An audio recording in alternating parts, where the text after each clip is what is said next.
아멘. 오늘 염려를 맡겨라 라는 제목으로 은혜를 나누고자 합니다. 이런 제목이면 목사님 설교 뻔하겠네, 어떤 설교가 들려올지 뻔히 알겠어, 이렇게 예상하실 것 같아요. 근데 주기철 목사의 특기가 뭐예요? 뒤통수 치는 거잖아요. 여러분 저한테 뒤통수 많이 맞아보셨어요? 항상 말씀은 우리의 뒤통수를 칩니다. 근데 어떤 말씀은 뒤통수를 치지 아니하고 정면을 쳐요. 그래서 내가 그 말씀을 무방비로 맞이하게 하는 게 아니라 그 말씀을 충분히 대비하고 맞이하지만 어떤 말씀은 나의 정면을 빵 하고 쳐서 나를 다운시키는 그런 말씀이 있습니다. 그런 말씀이야말로 정말로 큰 말씀이죠. 우리가 사용하는 말들 가운데는 의미는 비슷한데, 뜻은 비슷한데 그걸 표현하는 단어의 개수가 여러 가지인 그런 것들이 좀 많이 있어요. 특별히 감정에 관한 부분, 감정을 표현하는 말이 그런 경우가 굉장히 많이 있습니다. 한번 여러분 들어봐 주실래요? 그 감정을 표현하는 말 가운데도 특별히 부정적인 감정을 표현하는 말은 훨씬 더 많아요. 이상하게도 긍정적인 감정을 표현하는 말을 좀 찾아보려면 별로 이렇게 많지가 않고, 또 우리가 세상에서 좋은 일을 막 하려고 힘을 모아보려면 아이디어가 퍼뜩 잘 안 떠올라요. 그런데 이상하게 부정적인 말들, 그 다음에 나쁜 일을 꾸미려고 할 때 아이디어도 잘 떠오르고, 그 다음에 부정적인 말들의 종류도 되게 많아요. 한번 들어보십시오.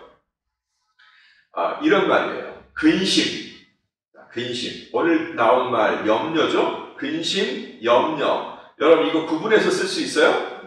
근심하고 염려, 어떤 건 근심이고 어떤 건 염려고 구분이 잘 안 되죠? 우리는 그냥 섞어서 써요.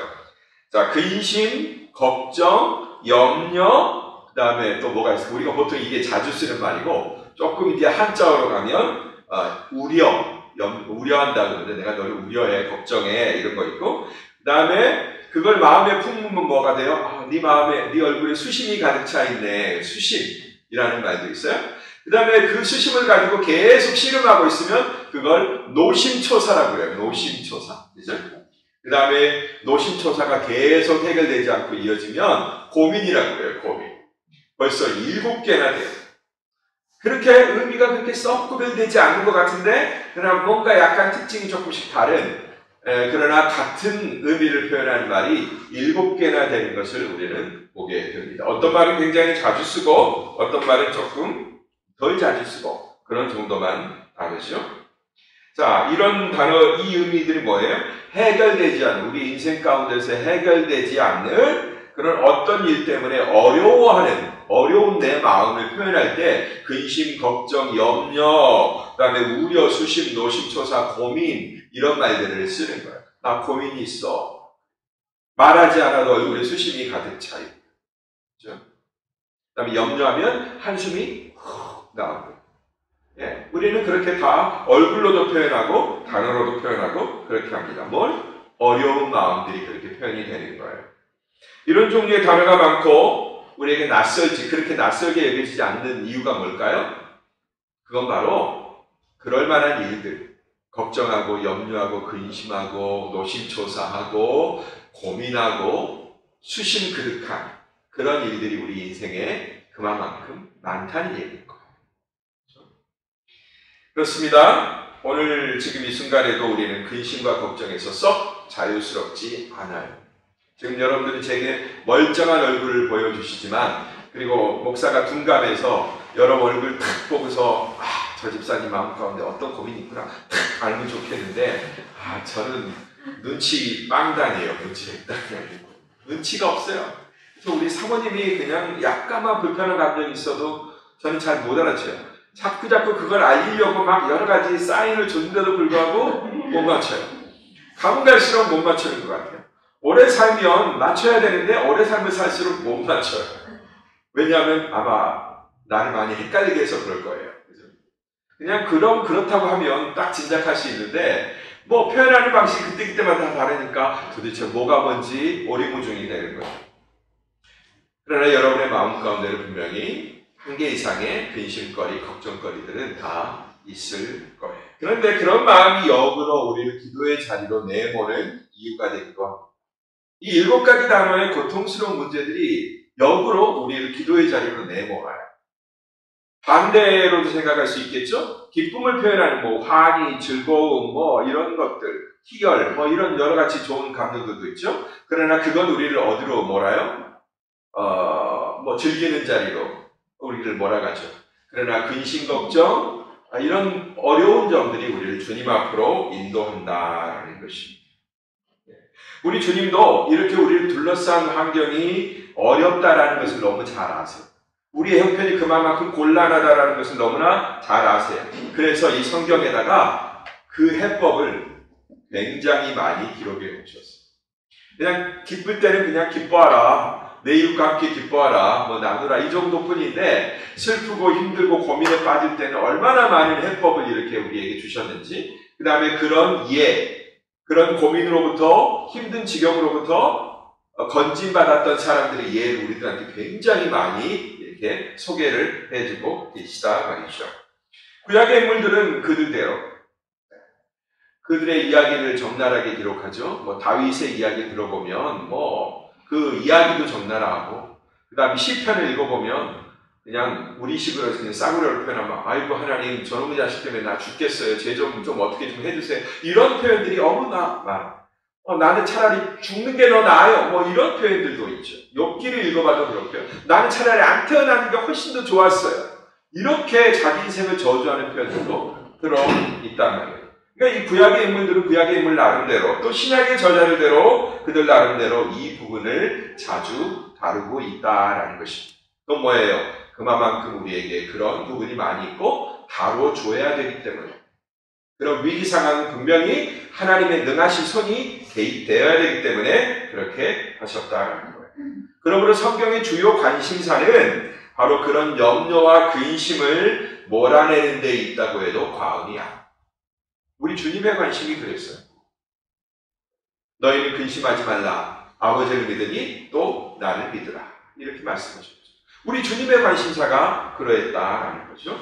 오늘 우리가 보고 있는 이 베드로서신 5장을 보면 이제 베드로전서가 다 맞춰지게 될 터인데, 이 베드로서신에도 이런 일을 역시 언급하고 있다라는 거죠. 베드로서신은 굉장히 짧은데 굉장히 많은 주제를 그냥 한 절씩 달고 있는 경우가 많아요. 그러니까 베드로 사도가 마음속에 얼마나 생각이 많은지를 우리는 알 수 있어요. 어제 우리 윤지영 집사님 집에 가서 제가 신방을 했는데 주제가 뭐냐면, 하나님이 너한테 생각이 너무 많다. 기적의 하나님이, 그 능력의 하나님이 집사님을 향해서, 우리 백 집사님을 향해서 너무나 많은 생각과 계획을 가지고 계신다. 이거가 주제였거든요. 그 말씀 잘 받으셨어요, 집사님? 네. 그런 것처럼 하나님이 우리한테 생각이 너무 많아요. 하나님의 처방이 너무 많아요. 우리 한 사람 한 사람을 다 점검하고 계시거든요. 우리 하나님 집사님 나와서 예쁘게 기도했는데 믿음의 야성을 갖게 해달라고, 잃지 않게 해달라고 그렇게 기도할 때 그 이유가 뭔지 주님이 다 알고 계시고, 이렇게 처방하면 되겠다. 다음 스텝은 이렇게 인도하면 되겠다. 그런 주님의 계획이 너무 많은 거예요. 여러분에게 그런 주님의 계획이 많은 줄로 믿습니다. 많아요. 먼저 베드로 사도는 우리의 근심을 주께 맡기되 모두 맡겨라 이렇게 얘기하고 있습니다. 따라합시다. 모두 맡겨라. 모두 맡겨라. 자, 7절을 다시 한번 말씀 우리 짧으니까 같이 한번 반복해 보겠습니다. 시작. 여러분의 모든 근심을 주께 맡기십시오. 주께서 여러분을 돌보십니다. 네. 앞문장을 좀 다루겠습니다. 여러분의 모든 근심을 주께 맡기십시오. 우리가 근심하는 이유는 셀 수도 없이 많아요. 그만큼 우리를 둘러싼 환경, 그다음에 형편은 변화무쌍하고 또 위험하죠. 얼마나 많은 환경이 우리를 둘러싸나요? 가만히 한국에서 살고 그냥 내 형제, 가족, 친지들이 있는 곳에서 그냥 얘기 나누면서 불편 없이 내 정부의 보장을 받으면서 살면 좋은데, 그냥 남편 따라서 이국 땅에 와가지고 말도 모르고 여러 가지 불평 겪어야 되고 환경의 변화가 갑자기 일어나죠. 그러면 그거에 대한 스트레스가, 인간의 스트레스 중에 굉장히 높은 그 위에 있는 1, 2위 가는 퍼센테이지가 이사하는 거래요. 이사. 근데 해외 이사는 거기다 곱하기 몇 곱절을 해야 되겠죠. 그만큼 여러분들은 엄청난 스트레스를 통과하신 분들이에요. 저는 그게 뭐가 좋다고 이렇게 해외 생활을 오래 하고 있는지 모르겠어요. 사무지간, 그러나 우리는 그걸 감당할 수 있기 때문에 여기 와서 그 형편을 겪죠. 그 다음에 우리가 예상하지 못하는 위험도 도사리고 있어요. 그리고 쉽지 않은 그런 어려움들이 여러분을 휩싸고 있는 줄로 압니다. 크게는 뭐 경제적 위기, 뭐 이 전 세계를 바라보면 굉장히 지금 경제적 위기에 치닫고 있죠. 네. 돈은 많이 풀리는데 내 돈은 어디가 없고 뭐 이런. 그 다음에 전쟁의 위기, 우크라이나와 러시아 간의 전쟁 막 끝나지 않고 있고, 우리나라 옆에 있는 중국과 대만의 전쟁이 뭐 터질 거라고 그러고, 미국과 중국 간의 패권 다툼을 하고 있고, 각자 도생하려고 막 그러고 있고, 우리나라는 막 방산산업을 막 일으키고 있고, 그 무기 또 어떤 쪽에서는 사관을 하고 바꾸고, 뭐 이런 여러 복잡한 정세들이 지금 있습니다. 급변하는 국제정세가 있어요. 그 다음에 환경오염으로 인한 기후변화도 있어요. 뭐 여러분들은 그렇게 큰 건 걱정 안 하시는지 모르겠어요. 특히 여성들은 내 가정의 일들, 내 주변의 일들을 많이 자세히 생각하시잖아요. 남편들은 이런 쓸데없는 걱정도 좀 많이 해요. 국제정세가 어떻고 기후변화가 어떻고 뭐 여러분들도 그런 걱정을 많이 하실 거예요.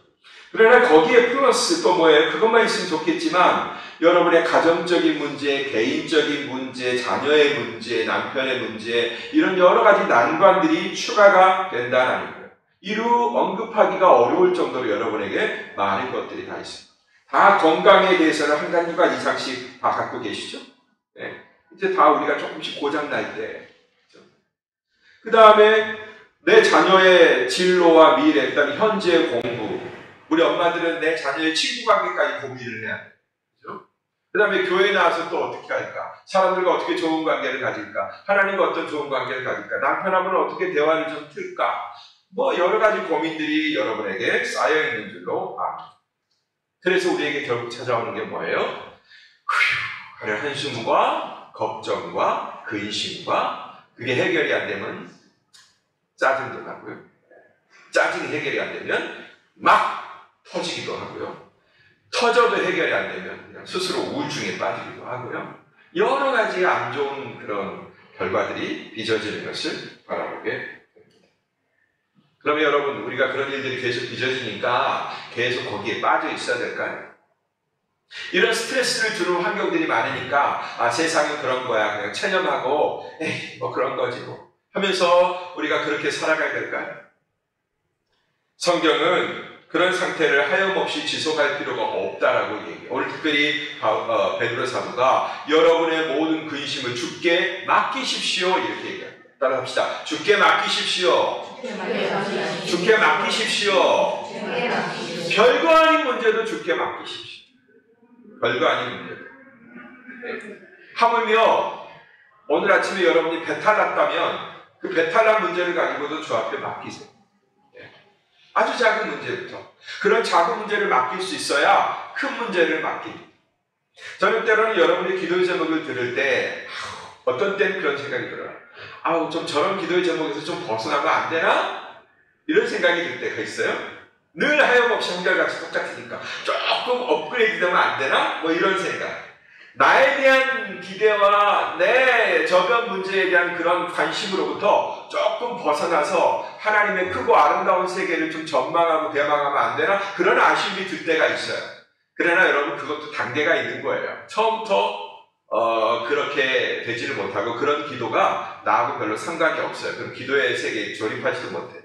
일단은 내게 직면하고 내게 닥친 문제, 내 고통의 문제, 내 아픔의 문제, 이런 걸 갖고 처절하게 하나님하고 씨름하면서 거기서 해결을 1차적으로, 2차적으로, 3차적으로 맛보는 체험을 하는 거예요. 그러면 내 가정의 문제, 내 내면의 문제, 내 주변에 널려있는 그 아주 그런 문제들, 그런 문제들이 하나님의 은혜로 말미암아 하나씩 해결되는 은혜를 내가 체험하잖아요. 그러면 그때 비로소 뭐가 보여요? 나 아닌 다른 사람이 보여요. 내 옆에 있는 이웃, 내 옆에 있는 우리 목원 식구들, 목장 식구들, 그 다음에 내 친구, 내 가족들, 믿지 않는 사람들, 그 다음에 고통받고 있는 이 세계, 고통받고 있는 우리 이툴기의 이웃들, 그 다음에 선교적 필요, 그 다음에 구제의 필요, 이런 것들이 보이게 된단 말이에요. 그러면 여러분, 여러분의 자질구레한 작은 문제들이 주 앞에 드려지고 그것들이 여러분 안에서 해결되는 축복을 맛보게 되길 바랍니다. 그리고 거기만 멈추지 말고 됐다, 해결됐다 하면서 잊어버리고 룰루랄라 하고 그냥 다른 일에 집중할 게 아니라 이제 다른 기도도 한번 해볼까? 나 아니 다른 사람을 위해서 한번 기도해볼까? 나 아니 조금 더 내 문제가 아닌 조금 더 큰 문제를 놓고 한번 인류의 문제를 놓고 우리 민족의 문제를 놓고 이 터키의 이웃들의 문제를 놓고 한번 기도해볼까? 이런 기도의 필요를 그때 알게 되고 한번 해보신다는 거죠. 그러면 그 기도가 얼마나 절실한지를 알게 되고 얼마나 필요한지를 깨닫게 되는 거예요. 여러분 중보기도에 나오셔서 그걸 지금 연습하고 계시는 거예요. 때론 내 문제도 그냥 산더미처럼 많은데 내가 나라 민족을 위해서 기도해야 돼? 내 문제도 지금 막 해결 못해서 급급하고 있는데 지금 뭐 민족과 교회와 이웃들 뭐 이런 걸 위해서 기도해야 돼? 이런 생각이 들 때가 있어요. 근데 여러분 어떤 때는 순서도 바꿔보면요, 내 문제는 자동으로 해결되어 있을 때도 많이 있어요. 그런 경우가 허다하게 많이 있다라는 것입니다. 여러분, 주님의 영이신 성령께서 우리에게 오신 이유가 뭐냐면 바로 여러분이 맡긴 그 근심, 걱정의 문제를 해결하기 위해서 오셨다. 주님의 영, 성령을 통해서 우리 곁에 계시는 거예요. 그러면 우리 성도들은 결코 혼자인 상태로 버려지지 않아요. 여러분이 홀로 있는 것처럼 여길 때, 아무도 내 문제에 대해서 관심을 안 갖는 것처럼 보일 때, 나만 따시켜놓고 자기들끼리만 노는 것처럼 보이고 나라는 존재를 별로 중요하게 생각하지 않는 것처럼 보일 때, 그러나 여러분을 가장 소중하게 생각하고 계시고 여러분에게 가장 큰 관심을 갖고 계신 분이 바로 여러분 곁에 계신다. 그분이 바로 성령님이세요. 이분을 자주 느끼고 자주 만나고 자주 동행하고 할 때 여러분의 발걸음은 즐겁고 피곤은 제거되고 그 다음에 필요할 틈도 없게 되는 것입니다. 우리가 어디를 가고 어느 누구를 만나든지 성령은 그곳에 함께 계십니다. 여러분 오늘 아멘 소리가 좀 작아요. 좀 커보세요. 성령은 항상 나와 임마누엘 하십니다. 아멘. 임마누엘 하십니다. 더구나 우리 주님은 무능하지 않아요. 나와 함께하는 친구가 좋긴 좋은데 내 얘기도 들어주고 하니까 좋은데 너무 무능해. 그러면 문제 해결이 잘 안 되겠죠? 지금 내 고통의 문제는 경제적으로 좀 쪼들려서 너무 힘들어. 애 등록금도 내야 되고 그 다음에 뭣도 해야 되고 그런데 내가 조금 경제적인 도움을 누군가로부터 받았으면 좋겠는데 내 친구라고 있는 존재는 별로 나를 도와줄 만한 존재가 못 되고 오히려 내가 도와줘야 되는 존재야. 그러면 그 친구의 소중함이 별로 느껴지지 않겠죠? 근데 여러분, 우리 주님은 무능하지 않다라는 거예요. 주님은 능력의 하나님이라는 거예요. 여러분의 문제에 대해서 관심만 가지고 나 몰라라, 나는 해결 못해, 네가 해, 이렇게 하시는 분이 아니라 그 문제를 관심을 가지실 뿐만 아니라 여러분이 간절하게 구해주기를 바라고 계세요. 나 좀 도와주세요. Help me, save me 하고 이렇게 얘기해 주기를 계속 고대하고 계신단 말이에요. 그래? 그러면 내가 도와주마. 마치 요이땅 하고 100m 달리기 스타트점에서 딱 있고 그냥 톡 밀면 탁 뛰어나갈 것처럼 그렇게 성령께서 준비하고 계신단 말이에요. 믿습니까? 뿐만 아니라 이 성령 하나님은 여러분의 문제 해결의 전문가예요. 세상에 지금까지 태어난 수많은 인류, 몇십억, 몇백억이 될, 몇천억이 될 그 수많은 인류들을 계속 체험해 보셨잖아요. 아담부터 지금까지 모든 사람들 성령이 다 체험해 보셨잖아요. 그러니까 문제가 분류가 다 될 거예요. 이건 이런 문제네, 저건 저런 문제네, 다 분류가 될 거예요. 그래서 성령은 어떻게 그걸 처리해야 되는지 노하우라고 그러죠. 문제 해결 능력. 이게 누구보다도 뛰어난 분이죠. 성령은 사랑도 많으시고 관심도 많으신데 능력이 많으신 데다가 노하우까지 있으시단 말이에요. 여러분을 어떻게 도와주면 그걸 해결할 수 있는지 아신다는 거예요. 그리고 성령은 자기가 별로 드러나는 걸 원하지 않아요. 와, 성령께서 이렇게 해주셨네 라고 찬양하고 알아들으면 좋겠지만 성령은 그 영광을 아버지 하나님과 아들 하나님께 돌려요. 그래서 어떻게 하면 그들이 성령이 여러분을 도와줬을 때 여러분들이 아버지 하나님과 예수님에게 영광을 돌리는지를 성령을 알고 계세요. 그래서 안 보이게 도와주신다. 그런 노하우가 어마어마하세요. 어마어마하세요. 원래 지혜가 충만하시지만 그리고 경험도 풍부하시다. 어느 누구? 여러분 믿을만하지 않아요? 이 정도면? 능력이 많으신 데다가 그 다음에 노하우까지 출중하시다. 여러분 성경 시대를 살았던 수많은 믿음의 선배들이 바로 그 돌보심을 맛보고 그 보호를 체험했어요. 구약의 수많은 인물들 여러분 딱 대보세요. 저한테 한번 딱 얘기해보세요. 그럼 제가 바로 얘기해 드릴 수 있어요. 그가 어떻게 성령의 도우심을 받았고 어떻게 그가 하나님께 영광을 돌렸는지. 다윗 얘기하면 바로 탁 튀어나오는 게 있죠. 사무엘 얘기하면 바로 탁 튀어나오는 게 있죠. 하물며 사울과 같은 인물, 하나님 앞에 잘 살다가 나중에 잘못 살게 된 그런 인물들도 하나님이 도와주신 역사들이 너무너무 많아요. 그리고 지금 우리에게 베드로 사도를 통해서 그분의 사랑 안에 거하라는 이 권면을 잊지 않고 계신다. 이 성경시대 인물들의 권면은 다 체험에서 나옵니다. 그냥 말하기 좋아하는 사람들이 지어낸 말이 아니라 다 체험에서 나온 얘기다. 제가 20대, 30대, 40대, 50대 목사로서 30대부터 목사였나요? 근데 사역은 20대부터 했는데 설교를 20대부터 한 거죠, 제가. 그러니까 설교 몇 년 했어요? 20대에서 30대, 30대에서 40대, 40대에서 50대. 30한 5, 6년쯤 내가 설교를 하고 있는 거예요. 근데 여러분, 내가 20대 설교 되게 잘하는 줄 알았어요. 그리고 그 논리력과 문장력, 그 다음에 제 장기들, 이런 것들이 다 녹아갖고 설교할 때 자신이 있었어요. 우리 주일학교 아이들한테나 선생님들한테. 근데 지금에 와서 그 설교 원고들을 가끔 볼 때가 있거든요. 컴퓨터 파일 뒤져보면서. 진짜 웃겨요.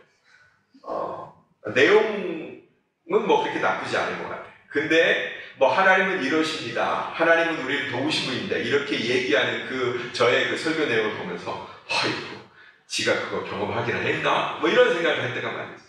근데 지금은 조금 달라요. 물론 다는 아니지만 하나님께서 인도해 주시고 그걸 제가 직접 체험한 거, 또 간접 체험한 거, 그것을 거기다가 지금 설교 내용에다가 전달하는 이 내용에다가 실을 수 있다는 것이 다른 것 같아요. 그게 점점 달라집니다. 여러분들도 그럴 겁니다. 하나님을 많이 체험하시는 분들은 간증에 힘이 있어요. 왜요? 겪었기 때문에. 오늘 이 성경 시대의 구약의 인물들, 그 다음에 베드로가 하는 이 말에도 권위가 있는 이유는 뭐죠? 그들이 몸소 겪었기 때문에. 또 그 일을 더 먼저 체험하신 예수 그리스도, 몸소 체험하신 예수 그리스도를 본받는 삶을 살았고 예수 그리스도와 동일한 그런 경험들을 겪었기 때문에 그들의 말 가운데, 그들의 고백 가운데 힘이 있다는 것입니다. 여러분, 이런 힘 있는 간증들을 만들어내는 여러분들 되길 바랍니다. 아멘. 네. 여러분, 오늘 이 베드로 사도뿐만 아니라 우리 예수님, 그 다음에 바울 사도, 그리고 성경의 많은 제자들이 이 확신에 찬 조언을 아끼지 않고 있는 것을 보게 됩니다. 이 주제예요. 여러분의 모든 근심을 주께 맡기십시오. 주께서 여러분을 돌아보십니다. 이걸 예수님, 바울 사도, 베드로 사도, 그 다음에 사도 중에 많은 사람들, 그 다음에 구약의 많은 사람들, 선지자들, 이 사람들이 같은 주제를 굉장히 많이 얘기하고 있는 것을 우리가 본단 말이죠. 그것도 확신에 찼어. 왜냐하면 아까 말씀드린 대로 그들은 우리와 같은 염려에 빠졌었고 험악한 세월을 견뎠을 뿐만 아니라 그것을 주님으로 말미암아 이겨낸 경험이 있기 때문에. 자, 이제 제가 여러분에게 메들리송을 들려드릴게요. 메들리가 뭐예요? 그냥 노래 섞어서 이렇게 하는 거잖아요. 그죠? 뭐 옴니버스라고 이렇게 있고. 자, 우리가 이 똑같은 주제를 가지고 노래를 계속하고 있는데 선창을 누가 부르느냐? 우리 주님이 불러요. 우리 예수님이 먼저 부르십니다. 요한복음 14장 27절이에요. 요한복음 14장 27절. 다 같이 여러분 주님의 목소리를 흉내내가지고 한번 이 말씀을 읽어보겠습니다. 시작. 내가 너희에게 주자. 내가 주는 평안은 세상이 주는 것과 같지 않다. 너희는 마음에 의심하지 말고 두려워하지 말라. 아멘. 주님이 이렇게 먼저 노래를 부르신다. 얼마나 좋아요. 나는 너희들에게 평안을 준다. 이 평안은 세상이 주는 평안과 다르다. 너희는 그러니까 근심하지 말고 두려워하지 말라. 세상이 주는 평안은 너희를 속이는 평안이고 잠깐 마치 마약을 먹는 것처럼 진통제를 먹는 것처럼 그걸 느끼지 못하도록 그냥 너희의 헤드를 생각을 마비시키는 거지만, 그러나 내가 주는 평안은 실제적인 평안이요, 해결해 주는 평안이요, 없애버리는 평안이다. 아멘? 문제를 없애버리는 평안. 이게 바로 세상이 주는 평안과 다른 거예요. 물론 우리는 세상이 주는 평안도 중요합니다. 평안도 중요해요. 내가 정말로 아프고 힘들고 그 다음에 외면당했다고 여기고 의기소침해 있을 때 사랑하는 친구가 와서 옆구리 콕 찌르면서 야, 그러지 마. 우리 떡볶이나 먹으러 가자. 뭐 떡볶이 안 먹고 다른 거 먹으려고도 할 수도 있겠죠? 네, 그런데 우리 좋은 데 가자. 우리 기분 풀자 하면서 해주는 친구가 얼마나 좋아요? 그리고 그것 때문에 우리는 대부분 많이 그래, 너의 위로 때문에 내 마음이 시원해졌어. 그 정도의 고민거리는 그렇게 해결이 되는 거죠. 그러나 아무리 위로해줘도 해결을 못해주는, 위로만 해주고 그냥 해결을 못해주는 그런 평안이 있잖아요. 위장된 평안. 괜찮아, 잊어버려, 좋아질 거야. 좋아지긴 뭐가 좋아져. 집에 가면 여전하고 문제는 더 커지고 그러는데, 잊어버려, 좋게 생각해, 긍정적으로 바라봐, look on the bright side 하면서 다 그런 국면이 있는 거야. 인생 살다 보면 다 그런 거야. 이런 얘기 많이 하고 그거 우리가 위로도 받지만, 그러나 받는 동시에 우리가 알죠. 아이고, 해결은 안 되지만 그래도 고맙다. 이런 생각을 갖죠. 그러나 주님의 해결은, 주님의 평안은 뭐예요? 해결해 주시는 평안이 있으니까. 두 번째, 주님의 노래에 이어서 바울이 그걸 이어받아요. 바울이 2절을 이어받는데, 빌립보서 4장 6절 7절에 다 같이 우리가 좋아하는 말씀이죠. 시작. 아무것도 염려하지 말고 오직 모든 일에 기도와 간구로 여러분이 구할 것을 하나님께 감사함으로 하십시오. 그리하면 모든 생각을 뛰어넘는 하나님의 평강이 그리스도 예수 안에서 여러분의 마음과 생각을 지켜주실 것입니다. 여러분, 이 평안을 우리가 얼마나 좋아하는지, 이런 성경은요, 다 우리가 노래로 만들었어요. 노래, 복음성가. 볼까요? 예수님의 지나간 말씀. 평안을 너에게 주노라, 세상이 줄 수 없는, 그죠? 세상이 알 수도 없는 평안. 이걸 우리에게 주신다. 이 말씀도 복음성가 그대로 나와 있어요. 아무것도 염려하지 말고 오직 모든 일에 기도와 간구로 너희 구할 것을 감사함으로 하나님 앞에 아뢰라. 아는 분도 있고 모르는 분도 있겠지만 굉장히 이 주제만 갖고도 아마 찬양이 수십 곡은 될 거예요. 그죠? 그 다음에 신약의 대표주자인 바울도 얘기했으니까 이제 구약의 대표주자들이 빠질 수 없죠. 구약의 대표주자는 제가 제일 먼저 떠오르는 사람이 다윗이에요. 다윗의 얘기를 한번 연주와 노래를 한번 들어볼까요? 시편 37편 3절 4절이에요. 다 같이 읽겠습니다. 시작. 여호와를 신뢰하고 선을 행하십시오. 그러면 이 땅에서 살게 되고 먹을 걱정이 없을 것입니다. 또한 여호와를 기뻐하십시오. 그러면 그분이 당신 마음의 소원을 이루어 주실 것입니다. 아멘. 다윗은 자기 일생을 살면서 여호와를 기뻐할 때 오는 힘에 대해서 알았어요. 그래서 느헤미야 선지자도 이렇게 얘기했어요. 여호와를 기뻐하라. 여호와를 기뻐하는 것이 너희의 힘이니라. 할렐루야. 그들이 페르시아에서 귀환하고 나서 성을 건축하려고 하는데 막 대적들이 와서 막 방해를 해요. 그 다음에 내부에서도 막 그걸 반대하는 목소리들이 막 커요. 그러니까 그걸 역사를 이루려고 하는, 예루살렘 성을 짓고 성전을 지으려고 하는 그 사람들이 얼마나 마음이 막 녹아졌겠어요. 근데 그들이 일으켜서 역사를 이루어야 돼. 그러니까 느헤미야 선지자가 얘기하는 겁니다. 여호와를 기뻐하는 것이 너희의 힘이다. 오늘 마음껏 먹고 뛰어놀고 그분을 기뻐해라. 어느 누구도 슬픈 기색을 표하지 말라고 명령했습니다. 그럴 때는 잔치도 필요합니다. 교회. 여러분 5월 21일 우리 야유예배에 많이 참석하시길 바랍니다. 아멘. 바비큐 먹으면서 힘을 내십시오. 또 구약의 대표 선지자가 있죠.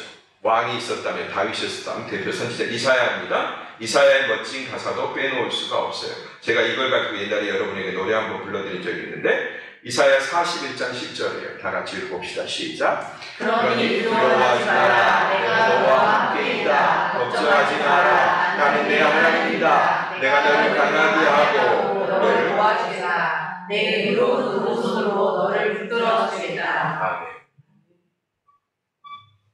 제가 이걸로 노래했던 거 기억하세요? 기억하시는 분? 네. 그럼 한 번 더 부를까요? 이런 노래예요. 아마 기억하실 거예요. 두려워 말라. 내가 너와 함께 함이니. 놀라지 말라. 나는 내 하나님이 됨이니. 내가 너를 굳세게 하리라. 참으로 너를 도와주리라. 참으로 나의 오른손으로 너를 붙들리라. 네. 그럼 나서 놀라지 마라. 또 이렇게 이어집니다. 이 놀라운 말씀이 막 은혜들이 막 쏟아지고 있잖아요. 구약의 이사야. 이제 마지막으로 우리 예수님의 말씀으로 다시 한번 피날레를 장식하고자 합니다. 마태복음 6장 31절에서 33절 말씀을 길지만 다 같이 읽어보겠습니다. 시작. 그러므로 무엇을 먹을까, 무엇을 마실까, 무엇을 입을까 걱정하지 말아라. 이 모든 것은 이방 사람들이나 추구하는 것이다. 하늘에 계신 너희 아버지께서는 너희에게 이런 것들이 필요하다는 것을 아시다. 오직 너희는 먼저 그의 나라와 그 의를 구하라. 그러면 이 모든 것도 너희에게 더해 주실 것이다. 아멘. 여러분, 제가 방금 소개하고 노래한 이런 것들 외에 또 필요하세요? 더 필요하세요? 제가 더 끄집어 내드릴 수 있어요. 수도 없이 많기 때문에. 성경은 이런 약속들로 가득 차 있습니다. 그 약속을 하신 우리 주님은 역시나 우리의 지금 마음, 걱정을 너무나 잘 알고 계신다는 거예요. 너무나 잘 알고 계십니다. 그래서 여러분에게 여러분을 누르고 있는 걱정, 근심거리를 다 물러가게 하시기를 바라요. 우리가 가는 길, 우리가 걸어가는 이 믿음의 길에 가장 해방이 되는 것이 바로 이 걱정과 근심이기 때문에 베드로가 갈릴리 호수에서 주님 발견하고서 이것도 그 사건이잖아요. 사건으로 얘기해주고 있잖아요. 주님이시다. 저 주님께 가게 해주세요. 이렇게 요청을 했잖아요. 그러니까 그래 와라. 그러니까 배 위에 있던 베드로가 그 주님을 믿고 바라보고 물에 뛰어들잖아요. 근데 뛰어드는데 어떻게 해요? 첨벙 뛰어들지 않죠. 첨벙 뛰어들어서 물에 빠진 거니까. 근데 맨 땅에 뛰는 것처럼 딱 걸어가잖아요. 무리를. 자연인 베드로가. 그리고 예수님만 바라볼 때는 걸어가죠. 그러다가 어떻게 해요? 막 파도가 있고 물결이 나니까 금방 또 그거 보고서 아니 자기가 지금 물 위에 서 있는데 두려운 마음이 있는 거예요. 물에 빠져 있지 않은데 당장 빠져 있어야 정상인데 빠져 있지 않고 물에 떠 있는 게 아니고 물을 딛고 있는 거죠. 근데도 그 순간에도 뭐가 임해요? 두려움이 임해요. 이게 여러분 우리의 현실이에요. 하나님이 그렇게 놀라운 은혜를 주시고 동행해 주시고 막 팔 붙들어 주시고 나를 이끌어 가셔도 그걸 체험하고 있고 그런 과정 가운데 있어도 우리 앞에 일고 있는 그 엄청난 파도를 바라보면 확 쭉 들고 어떡하지? 이런 생각이 든단 말이에요. 그게 우리의 연약함이에요. 우리가 얼마나 연약한지 아시겠죠? 예, 그 연약함이 제자들을 어디로 이끌어요? 지난번에 말씀드렸죠? 갈릴리 호수로 우리는 고기나 잡으러 가자 하고 글로 이끌잖아요. 부활의 주님을 만났는데 죽음을 이기시고 다시 살아나신 그 주님을 만났는데 그 주님과 함께 이제 뭔가를 도모하고 으쌰 하면서 우리 나아가자 해야 될 그런 상황인데 베드로는 어떻게 해요? 아이고 우리 고기나 잡으러 가자 하고 갈릴리 호수로 가버린단 말이에요. 그리고 제자들도 다 따라가네? 이게 우리의 연약함이에요. 수십 년 믿음 생활해도요, 순식간에 그 앞에서 무너져요. 그러니까 여러분, 우리가 연약함을 드러내지 않을 이유가 없어요. 그렇게 노력할 필요도 없어요. 우리는 애당초 연약하게 돼 있어요. 믿음 안에 들어왔어도 연약하게 돼 있어요. 그래서 제가 성도들 보면서 때로 시험에 들기도 하지만 금방 위로를 받아요. 아, 그렇지. 우리는 연약하지.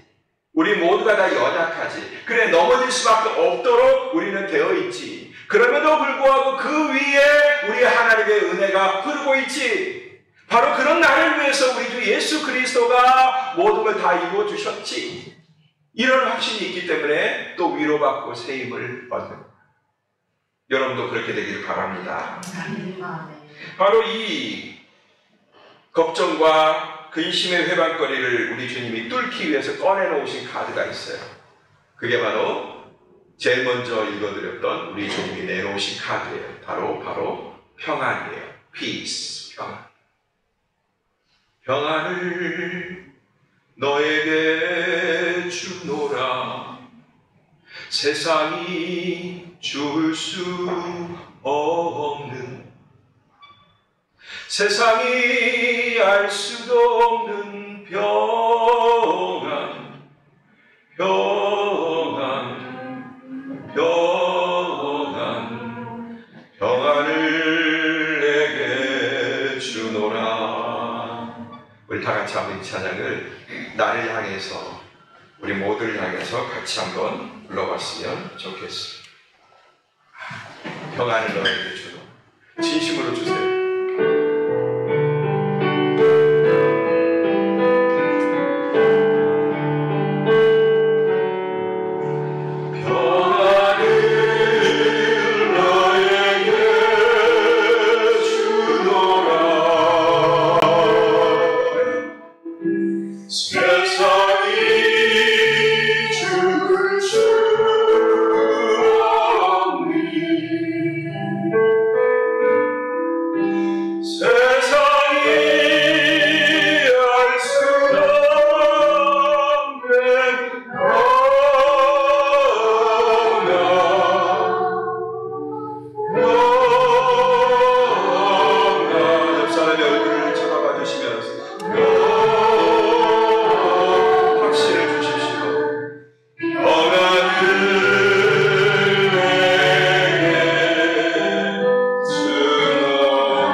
도울림이 없는 인생을 의지하지 마십시오.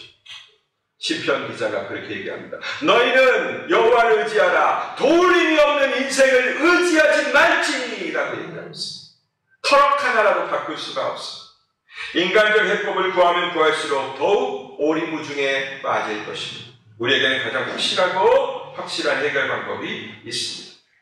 여러분이 사람을 찾고 다른 방법을 찾으면 더 오해와 실망이 가중될 뿐이에요. 나 위로해주는 사람 없나? 나 도와주는 사람 없나? 내 마음을 좀 시원케 해줄 사람 없나? 이 답답함을 좀 뻥 뚫어줄 사람 없나? 사람을 찾으면 더욱 답답해질 뿐이에요. 아이고, 정말로 없구나. 이 결론을 얻게 돼요. 이제 서로를 진심으로 축복했으면 좋겠습니다. 마지막으로 이 세 문장 따라하고 마치겠습니다. 우리는 평안을 선물로 받았습니다. 우리는 평안을 선물로 받았습니다. 믿음 안에서 흔들리지 맙시다. 믿음 안에서 흔들리지 맙시다. 걱정 따위는 하지 맙시다. 걱정 따위는 하지 맙시다. 아멘. 아멘.